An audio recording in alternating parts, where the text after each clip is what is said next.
from the menorah, from the showbread table, and from the incense altar in the temple building.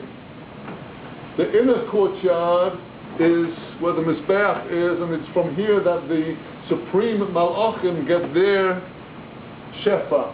The Supreme Malachim are the captains of all of these subsidiary Malachim who get their Shefa from the outer courtyard. And then all of the rest of the Bria all gets its energy from the Harabayis, which stands around the temple compound. For those of you who were with me last night, let me relate this to what I said last night about Rabbi Nachman's story of the exchanged children, where we saw that the very last test of the king's true son, in order to get his to come to his own as the king of the kingdom of the kingdom with the foolish king and the wise people, he would turn around. He actually put back in order the whole throne and the whole system of energy lines running out of the throne. This is all one concept. We're talking about one and the same thing. So Romchal is explaining to us how the Shefa comes from the Kodesh Kodashim, from the Even Shesiyah, outward stage by stage, so that all of the branches of creation can be nourished from the roots. And the work divides, generally speaking, into two parts. In one part of the Mishneh Elyon, he explains the meaning of the form of the different temple buildings and courtyards and gateways. In the other part, he explains the actual avodah of the temple.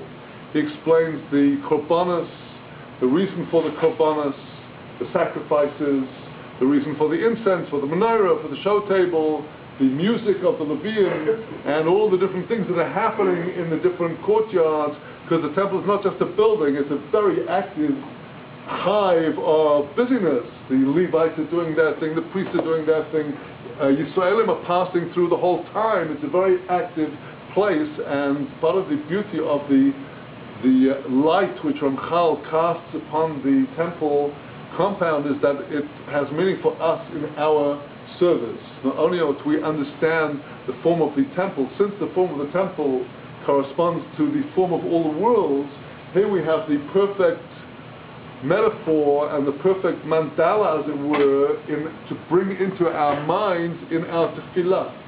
But when we go into our tefillah, when we go into the services, we are going from courtyard to courtyard and from chamber to chamber, and therefore Romchal provides us with an understanding of how we, through our prayers in the mental and spiritual temple that we can build in our minds, also get our shefa coming down out of the Holy of Holies through the higher angels and lower angels and down into where we are in this world.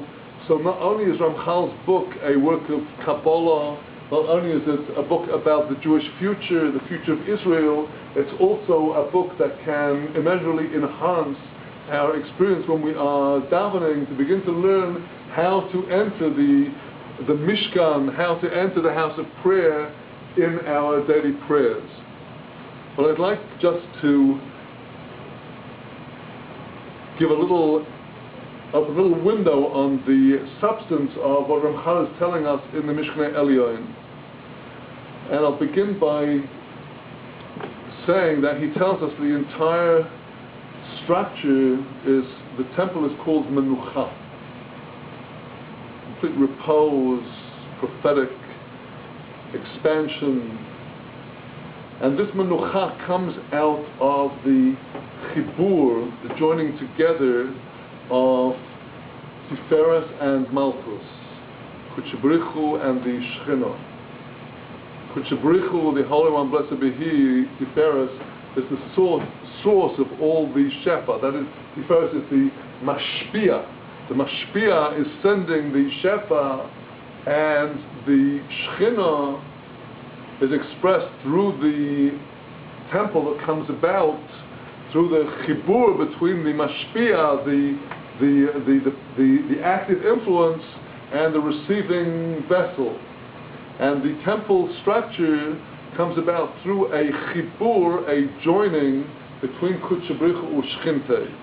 Now let me tell you a concept that Romchal explains in the Mishneh Elyon. He explains to us that there is a difference between two concepts in Kabbalah, one of which is Chibur, and the other of which is zivug. There can be two levels, a masculine and feminine levels that have to interact, and there are two main ways in which they can interact. The interaction of zivug is when the two actually come together and engage with each other. We're talking here not chas v'shalom about human beings, but we're talking about elokus, and I can only speak very elusively about this. I'm just explaining this point in order to explain the difference between zivug and chibur. Chibur, Romchal tells us, is when two levels, a masculine and feminine level, interact, but they don't leave their place. The one stays in its place and the other stays in its place, but they have an interaction. Now, who knows here what the word chibur means in contemporary Ivrit? It means multiplication. In arithmetic, chibur is when you multiply one thing by another. Multiplication is actually the perfect joining of two numbers on all levels. If you have 10 units, each one of them is an individual unit. If you multiply 10 by 4, every one of the 10 units has the power of 4 added to it. And that is a complete chibur between the two of them. Now, as an introduction to this section of the teaching, I mentioned at the very conclusion of the first section the whole concept of sacred geometry. Well, chibur is a Kabbalistic concept that also has a geometrical connotation. And that is when two spiritual forces which are defined by a mathematical, defined mathematically, each one is a mathematical force, because each divine level has its associated divine name, which has its gematria. So when you have two divine names, you have two gematrias, and one way or another they're going to interact with one another. Let me give you an example of this. Romchal tells us, we know that the breadth of the temple building is 20 cubits. Well, he tells us that this 20 cubits comes about because there are two levels. There's a level of Yud Kei Vov Kei and the level of Aleph Daleth Nun Yud that are in chibur together. They have a shiluv, and the first letter of the shiluv is the Yud of Shem Havaya, Yud Kei Vov Kei. And the last letter of the shiluv is the Yud, ending Yud of the name of Adnus. And so here you have a Yud which is 10 and a Yud which is 10, and since they've interacted to bring about the space of the Hechal, because the whole building is a chibur between Kudsha B'richu and Shchinte, so therefore the dimensions have to be 20 cubits so that the two Yuds are joined together. This is just one example of many, many kinds of chibur which Romchal reveals to be lying behind the dimensions of the temple structure as explained in the Nevuah of Yecheskel.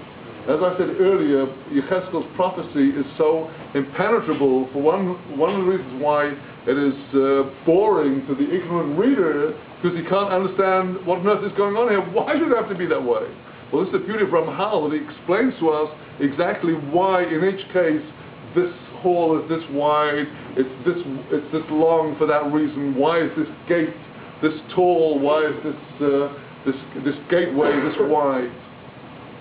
Now let me talk a little about gateways and windows. Everybody knows that the windows of the temple were narrow inside and they widened out as you went outwards, and the reason is because the temple itself doesn't need light. It's the very source of light. Light goes out of the temple and spreads in all directions from the temple. Well, now, what is a wall? A wall defines a physical space. The walls of a room define it. Without the walls, there's no room. The walls are a concept of tzimtzum.